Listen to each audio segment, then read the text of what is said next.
Salut tout le monde, bienvenue pour cette petite vidéo que je fais pour bien l'appel que Molengeek a lancé à toute la communauté Molengeek. Et donc je me suis dit je ferais bien une petite vidéo pour expliquer mon métier, le marketing digital. Je suis Zaki Shairi, je suis coach pour la formation longue de Molengeek. Donc on a une formation de 6 mois pour devenir marketeur digital. On a plein d'autres formations, mais moi je donne celle-ci. Et c'est vrai que quand j'explique, enfin quand je dis aux gens que je fais du marketing digital, je vois bien à leur tête qu'ils font semblant de comprendre, mais en fait ils savent pas du tout ce que je fais. Et donc je me suis dit, je vais faire une petite vidéo pour vous expliquer un peu concrètement dans le détail, c'est quoi les disciplines, c'est quoi les différentes parties, les différentes composantes du marketing digital.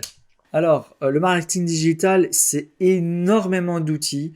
Il y en a des milliers et des milliers aujourd'hui sur Internet. Ça fait peur quand on le voit comme ça.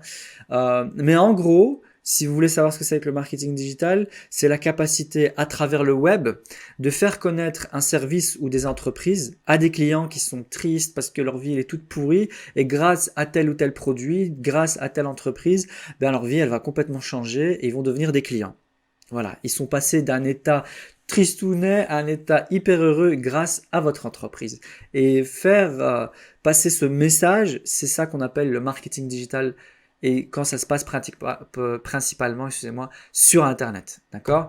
Alors, avant le marketing digital, c'était séparé, c'était le marketing, on avait dans des sociétés, on avait le département vente, le département design, le département communication, technologie et marketing. Aujourd'hui, le marketeur, c'est quelqu'un qui mélange un peu toutes les disciplines, puisque on fait beaucoup de ventes à travers Internet aujourd'hui. Donc, c'est du sales pratiquement. Un marketeur, il doit pouvoir créer des visuels assez rapidement. Même si c'est pas un designer, il sait utiliser Photoshop, Premiere Pro, des outils simples comme Canva aussi. Mais ce sera pas un designer. Et alors, il sait faire un peu de programmation. La plupart du temps, on va utiliser des outils qui nous facilitent la vie comme WordPress.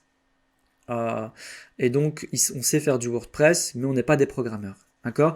Et puis, la psychologie, parce que quand même, arriver à convaincre quelqu'un qui est derrière son PC, qui est peut-être à des milliers de kilomètres, il est à l'autre bout de la Terre, arriver à le convaincre qu'il faut mettre sa carte Visa et acheter, eh ben, il faut quand même faire preuve de beaucoup de psychologie, il faut connaître les mécanismes pour convaincre quelqu'un sur Internet. Et donc, il a des petites notions de psychologie. D'accord? Et donc, finalement, quand on voit ça comme ça, le marketeur digital, c'est quelqu'un qui est un peu un chef d'orchestre.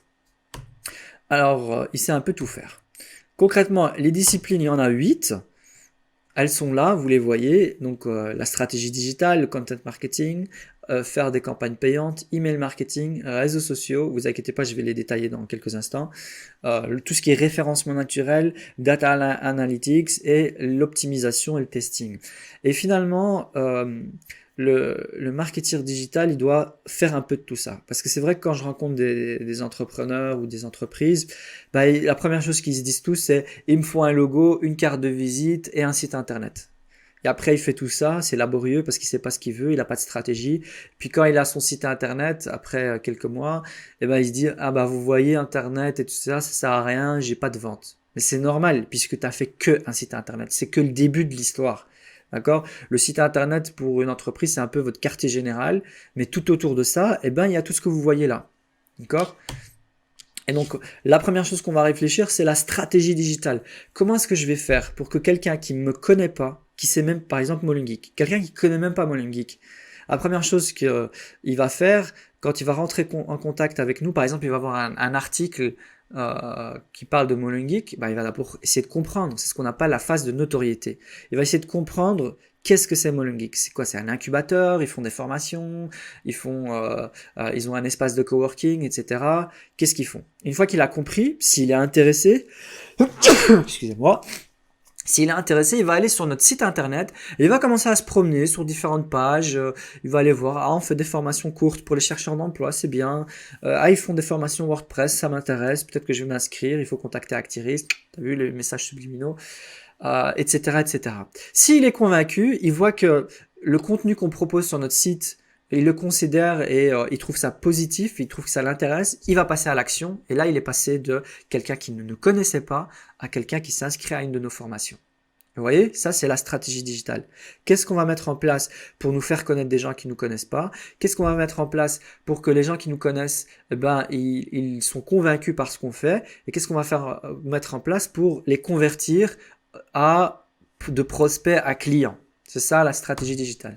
Deuxième chose, c'est ce qu'on appelle le content marketing. Là, typiquement, je suis en train de créer du contenu vidéo que vous allez trouver parce que vous avez peut-être cherché qu'est-ce que c'est le marketing digital, ou bien vous avez été sur notre page Facebook ou vous avez regardé une de nos autres vidéos YouTube et vous l'avez vu sur le côté, vous dites ah celle-là elle a l'air sympa et vous avez cliqué dessus. Voilà. Et c'est ça le content marketing, c'est de réfléchir à quel est le contenu que je dois produire pour apporter de la valeur aux gens lorsqu'ils font une recherche par rapport à un sujet donné. Donc imaginons que vous faites une recherche sur comment devenir développeur web. Nous on va réfléchir à qu'est-ce que les gens ils vont chercher pour ça et on va produire du contenu pour être disponible et vous apporter de la valeur. C'est ça le content marketing.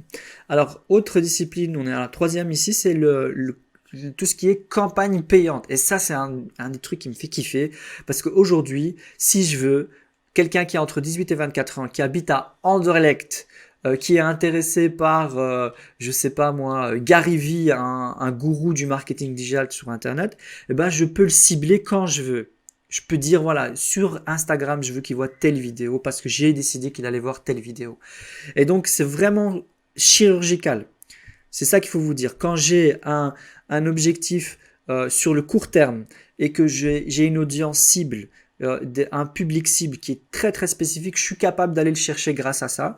Et donc, vous voyez qu'aujourd'hui, on a pratiquement la possibilité de faire de la publicité sur toutes les plateformes. Il y a Instagram, Pinterest, LinkedIn, Google, Facebook, Yahoo, YouTube, etc., etc., sur lesquels je peux faire de la publicité. Et aujourd'hui, on est en tant qu'entreprise ou si vous êtes une entreprise, vous êtes un peu obligé de faire de la publicité parce que sinon, c'est la différence entre de la pluie et un tuyau d'arrosage. La pluie, elle tombe quand elle veut, elle tombe dans le débit qu'elle veut et tu sais pas décider où elle va tomber.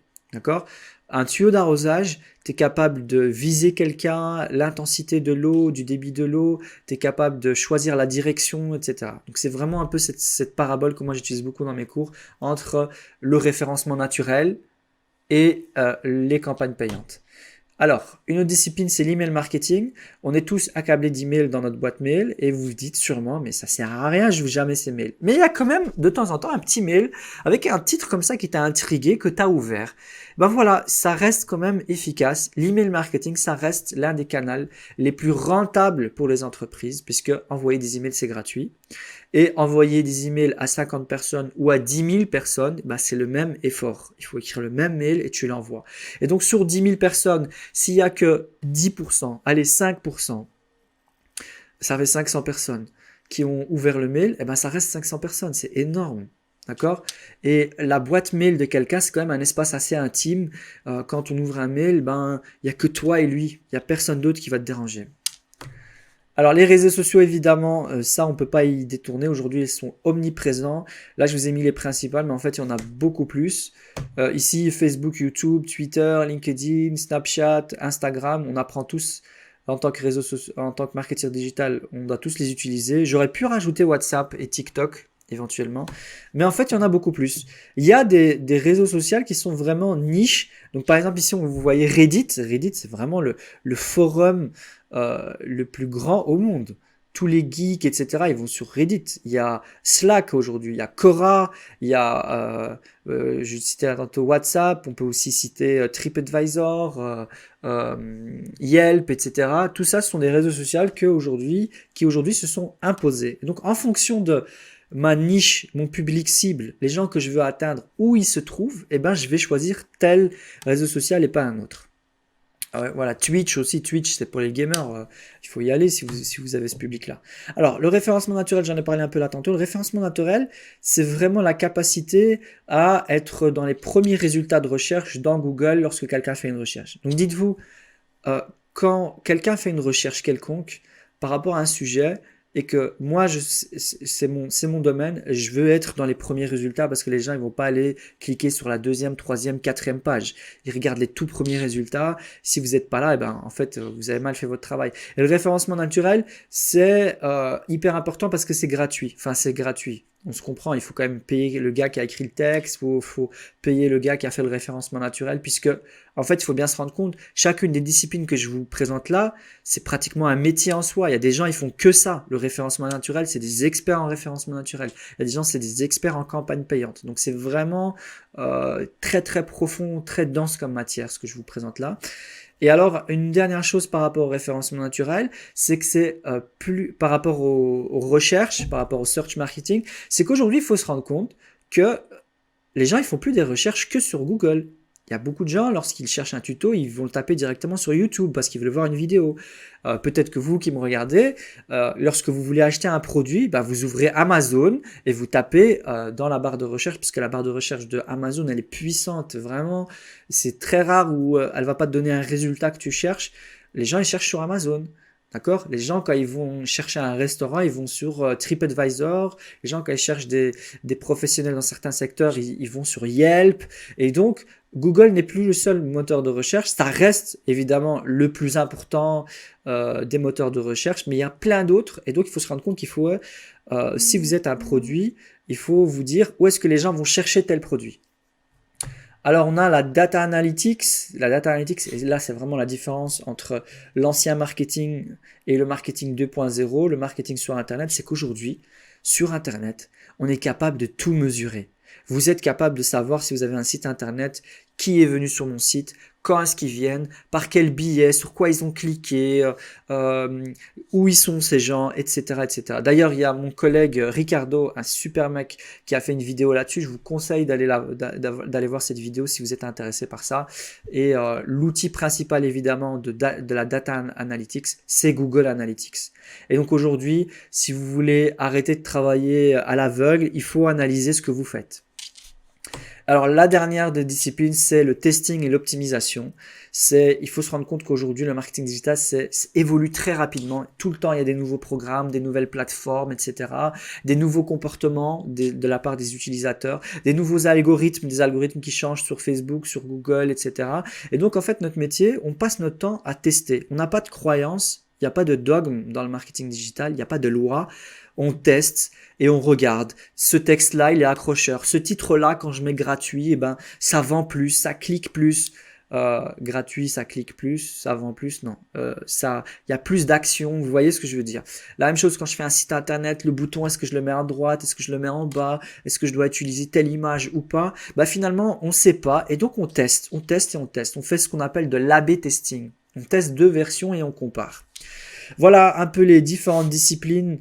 Donc je vous les remets ici les 8. Ok, elles sont là, les 8 que je vous ai présentées.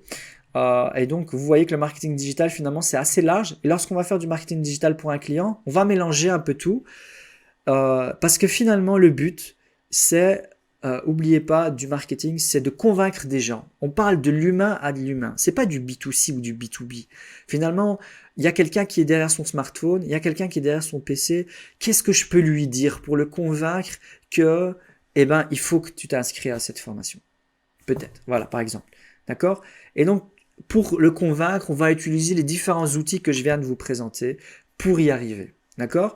Alors, pour ceux que ça intéresse, si vous voulez que je développe d'autres sujets qui ont en lien au marketing digital, évidemment, je ne peux pas vous donner des séminaires de plusieurs jours, mais voilà, sous ce format-là, n'hésitez pas à laisser un commentaire en me disant, voilà, j'aimerais bien que tu expliques tel concept dans le marketing digital. Et je me ferai un plaisir de le faire. Si ça vous intéresse, eh bien, et que vous habitez à Bruxelles, il faut savoir qu'à Molengeek, on donne pas mal de formations de près ou de liens qui sont liées au marketing digital. Donc par exemple, si vous voulez apprendre à faire des sites internet, bon c'est pas vraiment du marketing digital, mais c'est un des outils, c'est une discipline. On donne des formations en WordPress, si vous voulez devenir programmeur, on donne des formations en HTML et CSS, mais on donne aussi des formations de 3 jours sur les réseaux sociaux, apprendre à utiliser Photoshop, apprendre à faire du montage vidéo, Premiere Pro, etc. Donc il vous suffit d'aller sur le site Molen Geek et vous allez dans l'onglet formation que vous voyez là-haut, vous cliquez et vous allez voir formation Actiris ou formation TIC et vous allez voir la liste de toutes les formations. En ce moment, là je vous parle, au moment où je vous parle, on est en période de confinement, donc si vous regardez cette vidéo, que vous habitez à Bruxelles et qu'on est encore en période de confinement, on a converti certaines de nos formations en e-learning, donc je vous invite vraiment à contacter Actiris par téléphone. Ils sont joignables par téléphone si vous êtes chercheur d'emploi. Et vous les contactez, vous pourrez suivre des formations de 3 jours hyper intensifs pour construire vos skills dans ce domaine-là. Et puis on a aussi une formation longue de 6 mois. C'est celle que je donne chez Molen Geek. Et là, c'est vraiment tout ce que je viens de vous expliquer, en fait, on va le voir en détail. Pendant 6 mois, on bouffe les 8 disciplines et encore plein d'autres trucs. Donc, si vous avez entre 18 et 24 ans, il y a une page, là, c'est la page que vous êtes en train de voir, là, au-dessus de ma tête, où tout est expliqué et vous pouvez vous inscrire pour les prochaines séances. Là, je pense qu'on va sûrement ouvrir une nouvelle classe à la rentrée, donc en septembre. Donc voilà, merci beaucoup pour votre attention. Je vous dis à très bientôt chez Molen Geek. Courage si on est encore en période de confinement que vous regardez cette vidéo. Et si vous avez l'envie de participer vous aussi, partagez vos skills pour pas perdre notre temps dans cette période de confinement, eh bien envoyez-nous les vidéos. Toutes les informations sont dans la description de la vidéo. Merci, ciao!